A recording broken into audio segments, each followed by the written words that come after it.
네, 앞서 두 분을 통하여서 은혜를 주신 우리 하나님께 감사 영광 올려드립니다. 마지막까지 하나님께서 역사하셔서 귀한 은혜의 시간이 되기를 간절히 소원합니다. 2020년도에는요, 전 세계적으로 또 국가적으로 또 교회적으로 어느 해보다도 정말 힘든 시간들을 보내고 있는 것 같아요.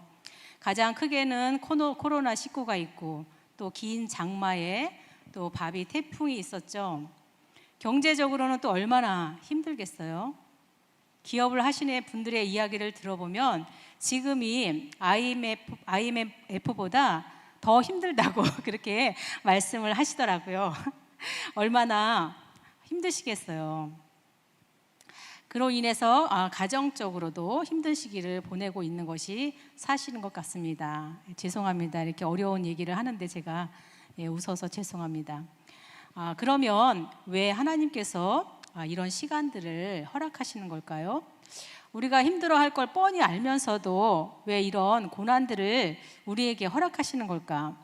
하나님은 우리가 무엇을 회복하기를 원하실까요? 하나님의 분명한 뜻임에도 불구하고 우리가 이런 어려운 시간들을 보내면서 놓치고 있는 가장 중요한 것은 무엇일까요? 우리의 입술에서 점점점 잊혀지고 또 잃어가는 마음, 또 잃어가는 그 말은 무엇일까요? 저는 그것이 감사가 아닌가 생각합니다. 제가 질문 하나 드릴게요. 여러분은 언제 가장 진정성 있게 하나님께 감사하게 되시나요? 여러분도 저와 또 같을지 모르겠어요. 그런데 저 같은 경우는 가진 것들, 또 누렸던 것들, 그것을 잃을 때인 것 같습니다. 가졌을 때는 몰랐는데 가진 것을 잃었을 때, 또 누렸던 것을 이제는 더 이상 누리지 못할 때, 그때 가진 것이 얼마나 감사했는지, 또 누렸던 것이 얼마나 큰 은혜인지 뒤늦게 깨닫게 되는 것 같습니다. 그래서 인간을 어리석다고 하는 그런 말이 있는 것 같아요. 우리는 코로나를 겪기 이전에는 모여서 예배하는 것이 얼마나 감사한 것인지 몰랐습니다. 마스크를 끼지 않고 마음껏 기도하고 또 찬양하는 것이 얼마나 큰 은혜였는지 잘 몰랐습니다. 같이 모여서 이런저런 이야기도 나누고 또 밥을 먹는 것이 얼마나 감사한 일인지 몰랐습니다. 성도 한 분 한 분, 또 목사님, 전도사님이 얼마나 감사한 존재인지 몰랐습니다. 그래서 감사를 놓치고 산 것이 참 많이 있었던 것 같아요. 다른 공동체도 마찬가지죠. 세상에서도 학생들은 학교와 또 교실, 선생님, 친구들이 있다는 것이 그렇게 감사한 일인지 몰랐습니다. 그래서 진정으로 감사하지 못하며 살았습니다. 선생님은 자신이 가르칠 그 학생이 있다는 것, 또 학생들의 얼굴을 매일 볼 수 있다는 것이 그렇게 감사한지 몰랐습니다. 마음 놓고 볼 수 없게 되니까, 잃고 나서 누릴 수 없으니까 비로소 그것이 감사였다는 것을 뒤늦게 깨닫게 되는 것입니다. 가정도 그렇죠, 여러분. 남편이 존재하는 것만으로, 또 아내가 존재하는 것만으로, 자녀들이 존재하는 그것만으로, 또 누워서 쉴 수 있는 그 집, 침대가 있다는 것만으로도 우리는 감사하지 못하면서 살았던 것 같아요. 그래서 하나님은 오늘 우리에게 말씀하십니다. 데살로니가 전서 5장 18절 말씀인데요. 우리 같이 한번 읽어보겠습니다. 시작. 범사에 감사하라. 이것이 그리스도 예수 안에서 너희를 향하신 하나님의 뜻이니라. 다시 한번 읽어볼까요? 시작. 범사에 감사하라. 이것이 그리스도 예수 안에서 너희를 향하신 하나님의 뜻이니라. 네, 우리는 그동안 너무 많이 감사하지 못하고 살았습니다. 범사가 다 감사한 일뿐인데 10,000분의 1, 또 100,000,000분의 1도 감사하지 못하면서 살았습니다.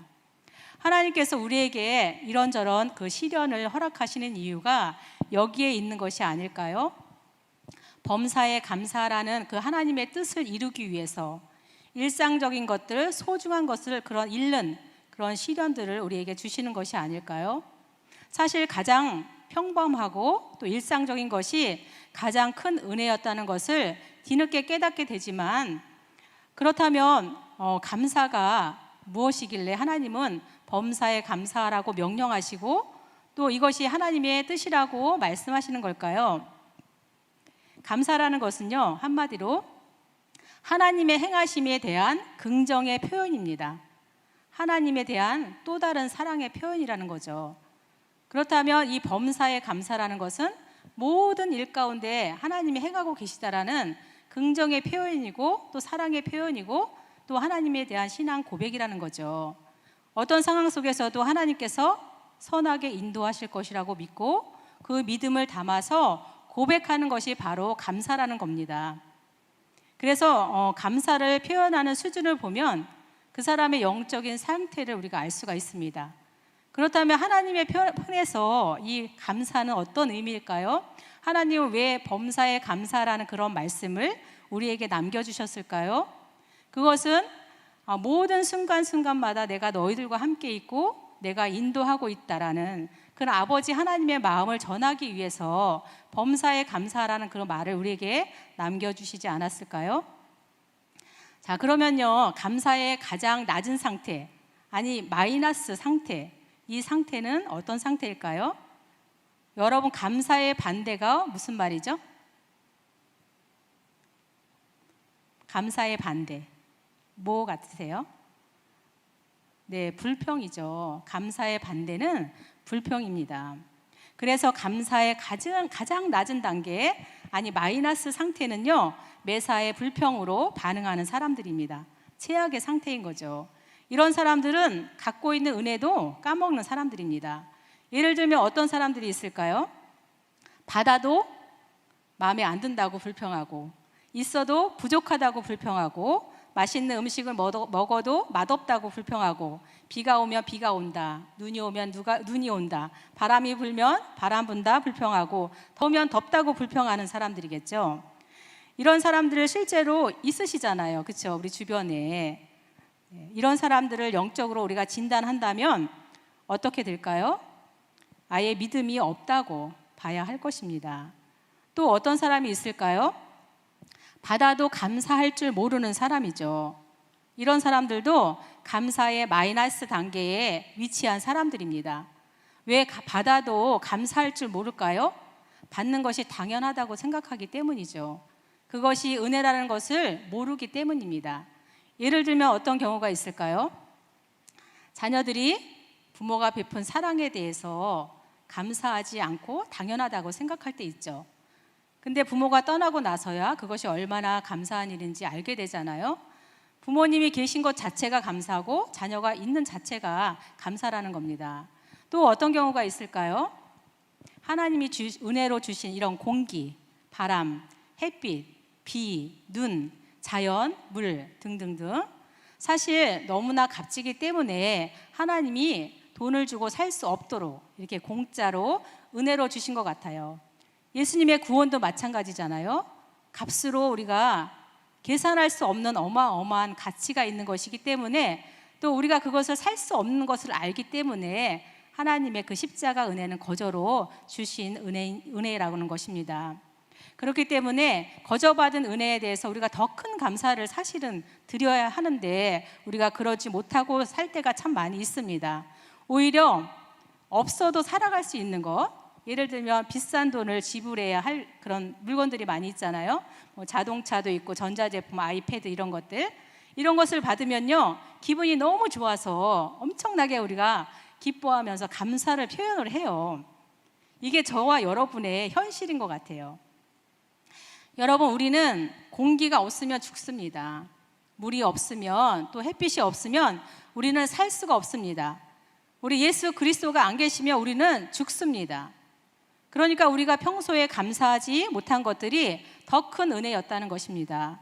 그래서 하나님은 모든 것에 범사에 감사하라고 우리에게 말씀하십니다. 누가복음 17장에 가보면 받아도 감사하지 못한 사람들의 이야기가 나옵니다. 바로 나병 환자들의 이야기인데요. 어느 날 예수님께서 한 마을에 들어가셨을 때 나병 환자 10명이 소리를 지르면서 예수 선생님이여, 우리를 불쌍히 여기소서, 그러면서 자신의 병을 고쳐달라고 간청합니다. 이에 예수님은 가서 제사장들에게 너의 몸을 보이라, 이렇게 말씀하시죠. 10명의 나병 환자들은 가는 도중에 자신들의 나병이 나았다는 것을 깨닫게 됩니다. 그런데 그 10명 중에 한 사람, 사마리아 사람만 예수님께로 다시 돌아오는 거예요. 누가복음 17장 15절에서 18절은 이렇게 말씀하고 있습니다. 그 중에 한 사람이 자기가 나은 것을 보고 큰 소리로 하나님께 영광을 돌리며 돌아와 예수의 발 아래에 엎드려 감사하니 그는 사마리아 사람이라. 예수께서 대답하여 이르시되 10사람이 다 깨끗함을 받지 아니하였느냐? 그 9은 어디 있느냐? 이 이방인 외에는 하나님께 영광을 돌리러 돌아온 자가 없느냐 하시고 그에게 이르시되 일어나 가라. 내 믿음이 너를 구원하였느니라 하시더라. 다시 돌아온 사마리아 사람은요, 예수님의 발 아래에 엎드리면서 감사의 표현을 했습니다. 그런데 예수님은 그것을 믿음으로 받아들이는 것입니다. 그래서 19절에 예수님은 9은 어디 있느냐 찾으시면서 사마리아 사람에게 가라, 내 믿음이 너를 구원하였느니라 이렇게 말씀하셨어요. 왜 돌아오지 않는 9을 찾으셨을까요? 예수님은 그들도 구원해주고 싶으셨던 거예요. 병이 나았음에도 감사하지 않은 9명은 어떻게 되었을까요? 어떤 사람이었을까요? 네, 구원받지 못했죠. 믿음이 없었기 때문에. 그래서 그들은 병은 자기들은 나았을지 모르지만 구원받지 못했다는 것입니다. 이렇듯 감사와 마음은 별개의 단어가 아닙니다. 감사는 하나님에 대한 믿음의 반응인 것입니다. 그렇다면 하나님의 뜻이 이루어지는 감사는 어떤 감사일까요? 우리가 오늘 주신 말씀대로 두말할 것도 없이 범사에 감사하는 것입니다. 범사에 감사한다는 것은 모든 상황 가운데서 하나님께서 일하시고 또 인도하고 계시다는 것을 믿고 감사로 표현하는 것입니다. 그것이 범사에 감사하는 것입니다. 그래서 하박국 선지자는 이렇게 고백합니다. 하박국 3장 17절에서 18절은요. 비록 무화과 나무가 무성하지 못하며 포도나무에 열매가 없으며 감람나무에 소출이 없으며 밭에 먹을 것이 없으며 우리의 양이 없으며 외양간에 소가 없을지라도 나는 여호와로 말미암아 즐거워하며 나의 구원의 하나님으로 말미암아 기뻐하리로다. 여러분, 범사에 감사하는 조건과 기준이 무엇인지 아시겠죠? 그것은 바로 하나님이십니다. 하나님이 감사의 조건이고요, 하나님이 감사의 기준입니다. 그래서 세상적으로 우리가 가진 것이 없어도 또 배우지 못해도 내가 비록 세상에서는 초라한 인생일지라 하더라도 감사할 수 있는 것입니다. 감사는 상황에서 오는 것이 아니라 하나님으로부터 주어지는 것이기 때문입니다. 그래서 사도 바울은 감옥이라는 상황 속에서 하나님을 예배하며 찬양했습니다. 요셉은 억울하게 옥살이 했지만 하나님을 경외하는 것을 잃지 않았습니다. 스데반은 순교의 현장 속에서도 하나님만을 주목하며 자신을 핍박하는 사람들을 용서하는 기도를 드렸습니다. 다윗은 원수들의 공격 속에서도 하나님을 찬양하는 것을 놓치지 않았습니다.